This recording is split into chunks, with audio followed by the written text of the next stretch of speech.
Hi everyone, I'm Paul Menig with Business Accelerants. Each session I bring you insights from business people as they deal with the 7 forces and the 8 drivers of value. This session we're going to talk about video. We'll touch on sales and marketing channels, internal training, technology, and supply chain and outsourcing.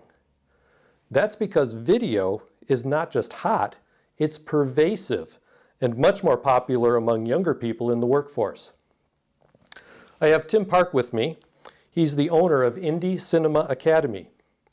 I met him almost 3 years ago now when he helped me start filming videos for my company and teaching how to do more on my own. He's done work for National Geographic, syndicated television shows, commercials, and more. Welcome, Tim. Hello. Please tell us a bit more about your background and specifically the Indie Cinema Academy. Well, I've always been interested in film since I was a little kid, but in my generation, it was very difficult to get a hold of a camera. And so I went the traditional route, went a science route with biochemistry, biophysics. And I enjoyed the field, but I felt like my creative side was lacking. So about 10 years ago, I transitioned over to film. And the transition was medical broadcast. So I was a writer for the medical broadcast company. And then slowly got more and more experience on camera and behind the camera and then running the studio. And then from there I moved on, just solely cameras. Okay, so a little more than taking pictures of slides with a microscope. Right. Okay, great. My first attempt at video was probably 10 or more years ago. I was selected at a work session that we had to work with a professional crew at a management conference. And I was supposed to act just like a news agency.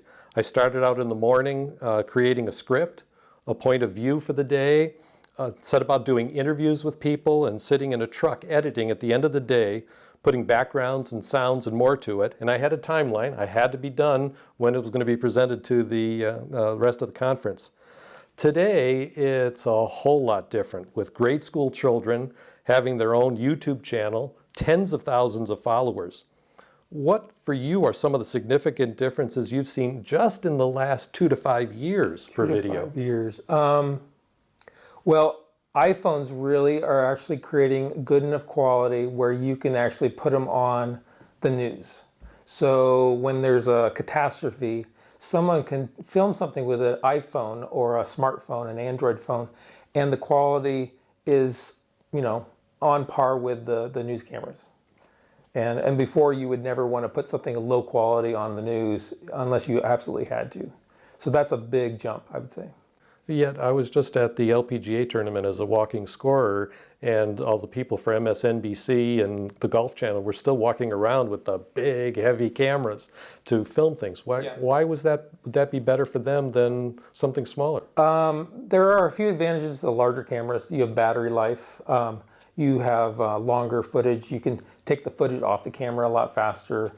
You can plug, they're called ENG cameras. So you can start plugging heavier duty mics into them versus an iPhone. You can only, put the little tiny, 3.5 millimeter on it. Mm-hmm.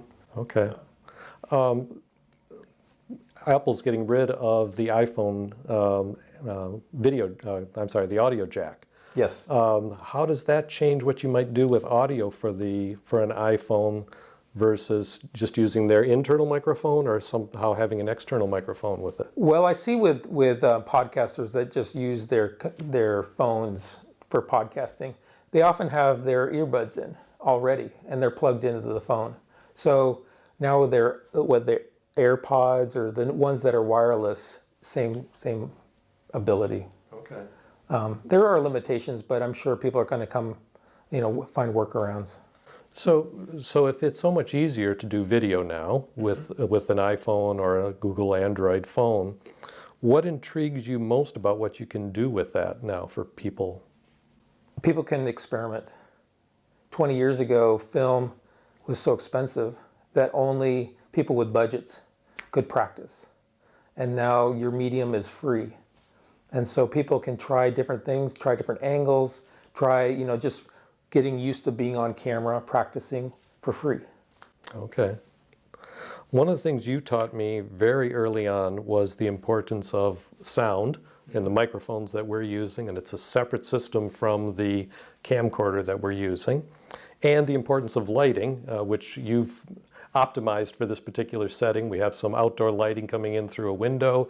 You have a compensating on a tripod daylight, Daylight light balance, as well. yes. So with those improvements in the cameras and some of the post-processing software where you can do black and white, you can do sepia and other things, sound and lighting still important? Very much so. I almost feel like I'm undermining myself because I'm a video camera guy, and yet audio is almost more important than what I do.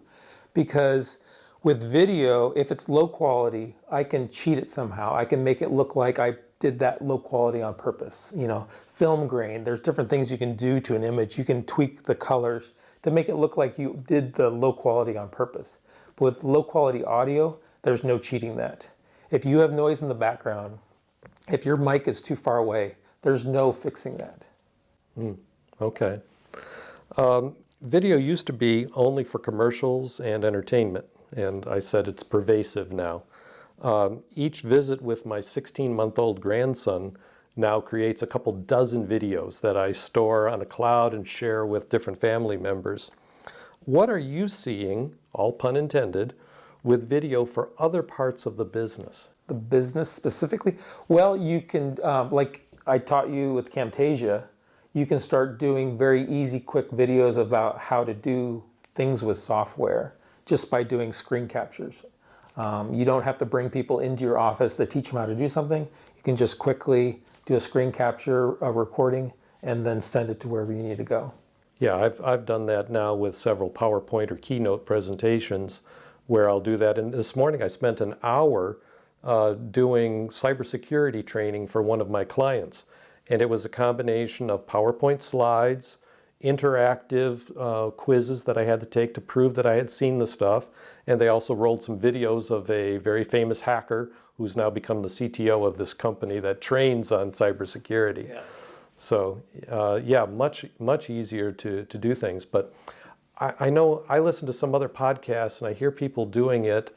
And to that point about sound, I hear their little mail notice coming up, ding, Yeah. ding, and it bothers the heck out of me. They should be turning those things off. Yeah. Yeah. Some people say good enough, not perfect, but Right. you would probably say. I'm very sensitive to sound, so my phone is always on silent. I don't even know what my own ringtone sounds like.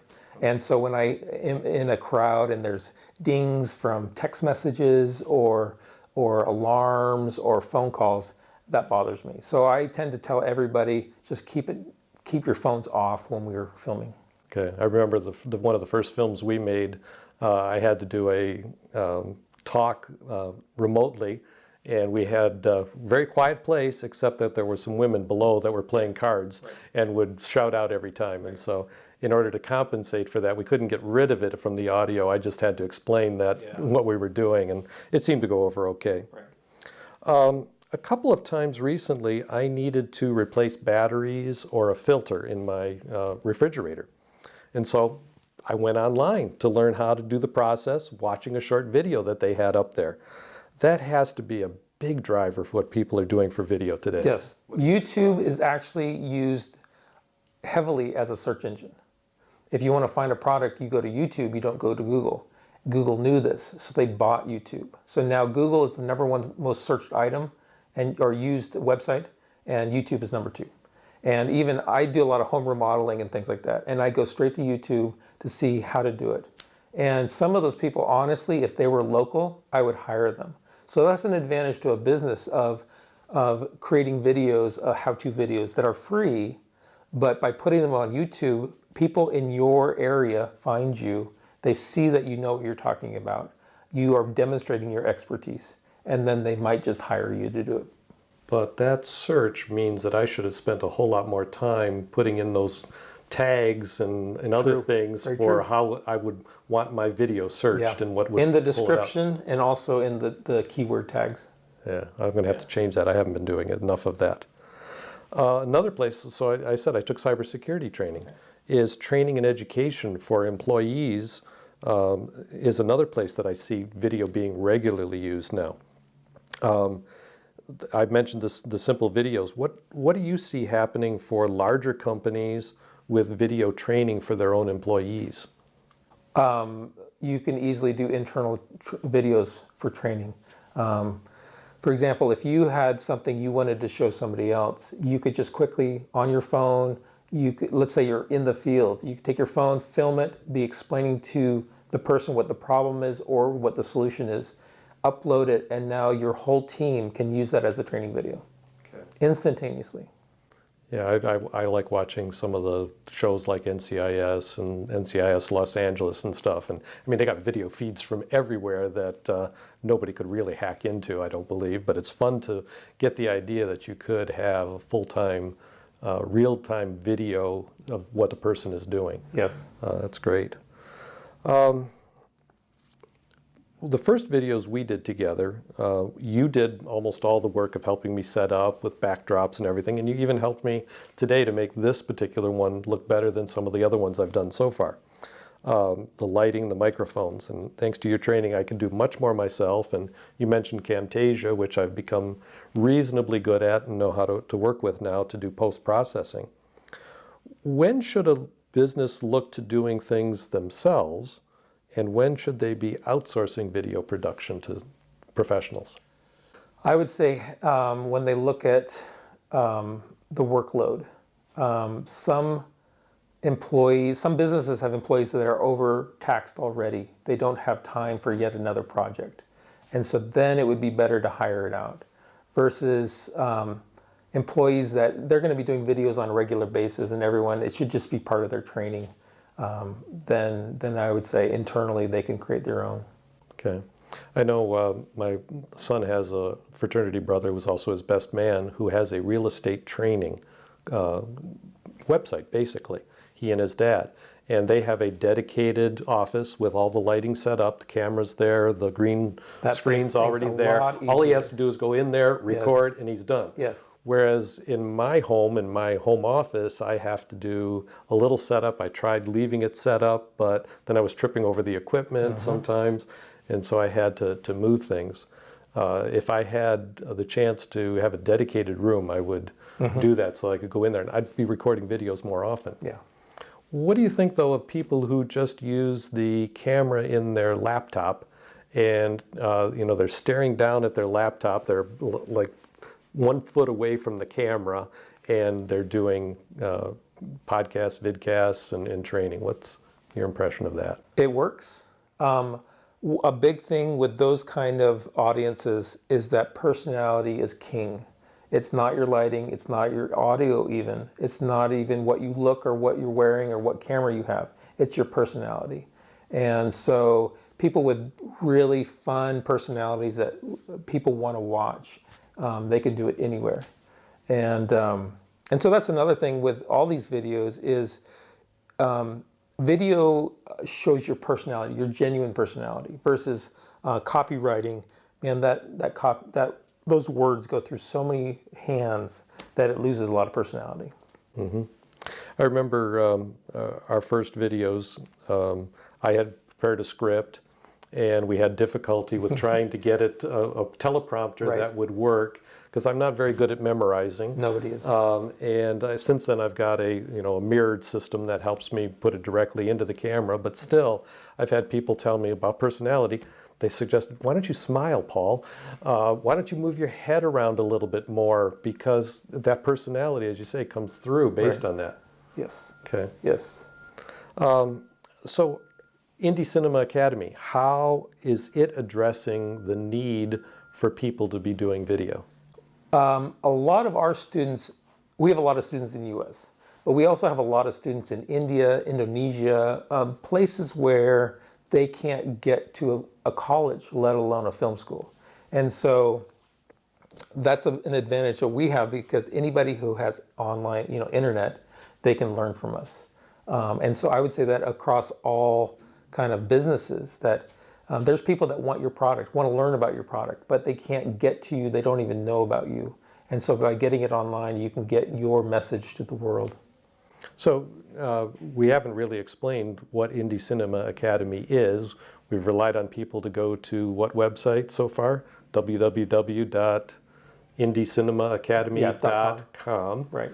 So you have a school basically Right. that helps people learn remotely how to do this. What are some of the Well, it's not ways? accredited. It's not even, that you get no certificate. We're going to be changing that soon. But when I walked on set for the first day, nobody asked for a degree. They want to know if you can do it.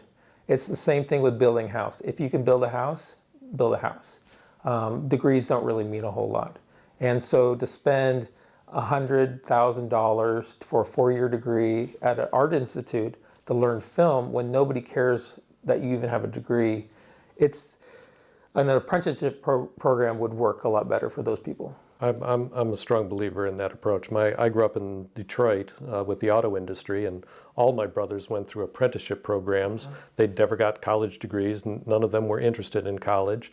And I'm working with a nonprofit foundation for the transportation industry in Indianapolis right now, and we're saying to people, don't spend $40,000 and go get a 2-year vocational degree for diesel mechanics or something, and then be put into a dealership and all you can do and you're really qualified to do is change tires.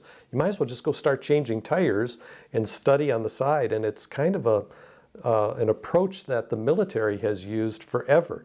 You take a raw recruit, you give them 8 to 12 weeks of basic training, their heads are changed dramatically, their personalities are honed to be the military personality, and then they keep adding to their badges and their accreditations, and none of them are college, but they can do the work. Mm-hmm. They're some of the best employees out there. And it's a good filter because there are some things that you do need to go to college in all fields. By giving them an apprenticeship program, at the end of that program, you can start saying, well, these people are going to do a lot more hands-on work, so keep them in that program. These people are more thinkers, they're more theory people, so let's take them to a classroom and teach them those things. Because in film, you do have film theory, you have script writing, and all those things are classroom-type learning settings. Okay. The best length of a video. So that cybersecurity training, I had one that was 45 minutes long. I said, no, I'm not doing that right now. So I did the ones that were 10 minutes and 7 minutes and things. I watched last night and was counting, how long a commercial is. The shortest commercials I saw were 15 seconds. Most of them were 30 seconds long. I try on these podcasts to get down to a 1-minute content with a little bit of a header and a footer. But when I go to get a website and I click something, and I have to listen to somebody's video or whatever, it says, you can skip this ad in. And as soon as I can skip that ad most times, if it's 4 seconds, I want to skip that ad, but I've already got something. What are we supposed to believe is the right length of a video? It's when your audience first opens up the video, one of the first things they look at is how long is the video. If it's something like 30 minutes, they're probably not going to even start watching your video. So you've already lost them before you've even shown your personality or shown anything about the video. Versus if you take that 30-minute video and you cut it into, to say 5 videos, then, a bunch of 6-minute videos, or even you can cut them into 10-minute videos and have a series. And once you get them watching them, they're going to say, oh, I wanted to find out what's next. So you've hooked them, and they're going to end up watching 30 minutes in the end. But don't discourage them from watching that first video by making that first video 30 minutes long. So I would say, to answer your question, the ideal 2 to 3 minutes. Okay, but that suggests, just like in the television productions that you've done and stuff, I have to have something at the end of that first video that has them wanting to get to that next video. There's got to be some cliffhanger or something. Well, think about your entire 30-minute script and go by paragraph, or maybe go by 2 paragraphs. Many times your topics cover 3 paragraphs. So you only do 1 topic at a time. Okay. And then at the end, in our next video, we're going to cover, how to solve the problems that we just mentioned in the first video. Okay, so it's not just the same as filming my 16-month-old grandson and just having it be More continuous for 2 minutes. Right. My wife might love it, and I might enjoy it to some extent, but not everybody's going to do that. As we look to finishing up a little bit, to make my editing a bit easier, even in this context. And to help you, since you're a business person, I'd like to provide that 60-second excerpt for those people that want to try before they invest their time in listening to the whole video cast that we're putting together. So what's your 1-minute pitch for the Indie Cinema Academy? 1-minute pitch. Well, you can learn video. Everyone wants to learn video because video is everywhere. And so you need to learn video. And so if you come to us, you can get the bare bones or you can get the college level. But you will learn what you need to learn about video. Okay, that's less than 1 minute, so that's pretty good. Perfect. So what's the best way for people to reach you? Do they want to go to the website? Do they want to go to your LinkedIn profile? The best way is to email me or check out the website, and my email is tim@indiecinemacademy.com. Okay, so that's tim@indiecinemacademy.com, and the website is, forget the www nowadays, it's just Indie Cinema indiecinema.com. Academy. Yeah. All right.